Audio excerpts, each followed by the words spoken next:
Did you know there was one African country Europe could not colonize? Not because Europe didn't try, but because history met resistance and lost. This story doesn't begin with borders on a map or treaties signed in foreign languages. It begins with mountains, high, ancient, unforgiving mountains that rise like walls from the earth.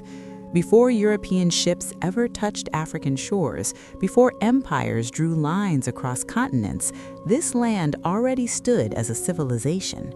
With kings crowned by tradition, laws written in its own script, armies trained to defend something deeper than territory: identity.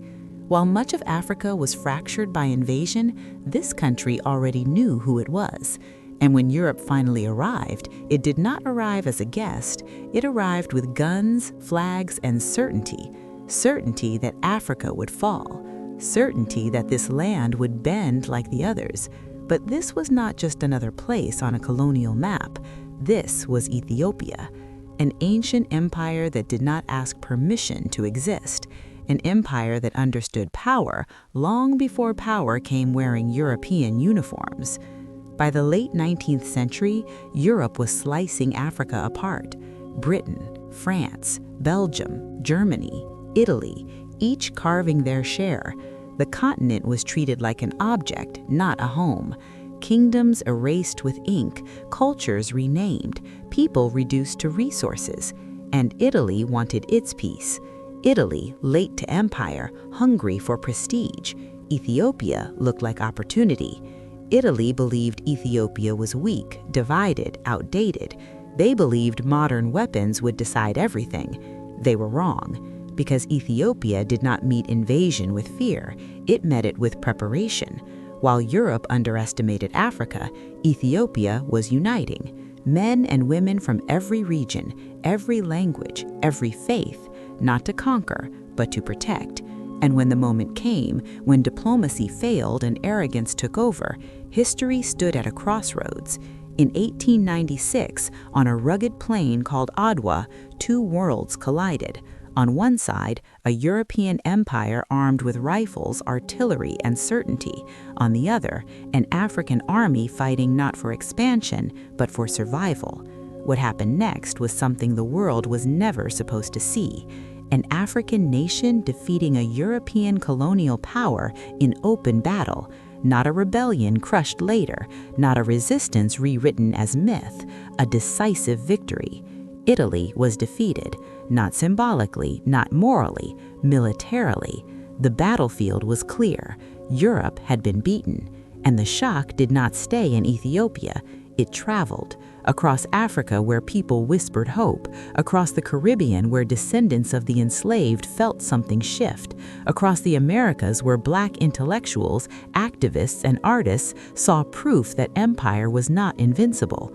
For the first time in modern colonial history, the illusion cracked, and Ethiopia became more than a country.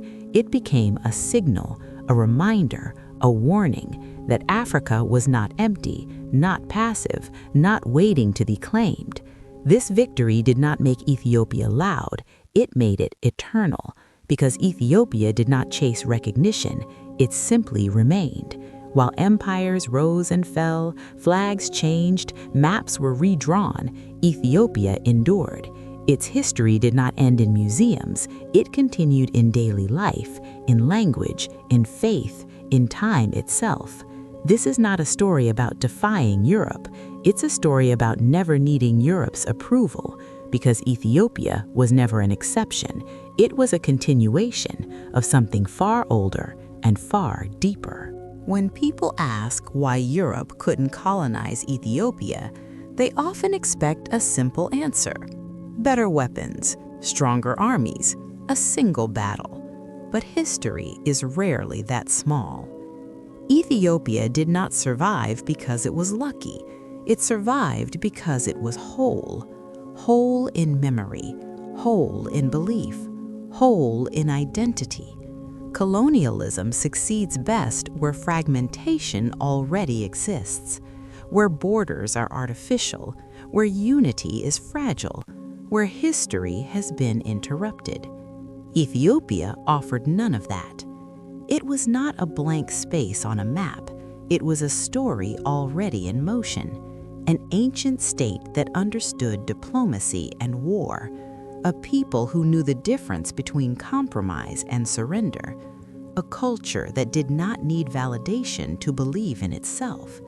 And so, when Europe arrived with certainty, Ethiopia met it with something older, perspective.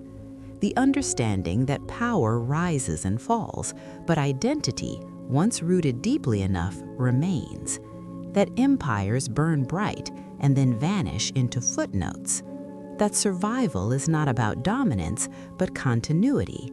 Today, Ethiopia stands not as a monument to resistance, but as evidence of endurance. Its mountains still watch over the land. Its churches still echo with ancient chants. Its calendar still ticks to its own rhythm, and beneath its soil the bones of our ancestors rest, reminding us that before flags, before borders, before empires, there was humanity, and humanity began here. Ethiopia does not ask the world to remember it. The world is standing on its memory. This is not the story of an African country Europe couldn't colonize. This is the story of a civilization that never stopped being itself. This is the quiet truth.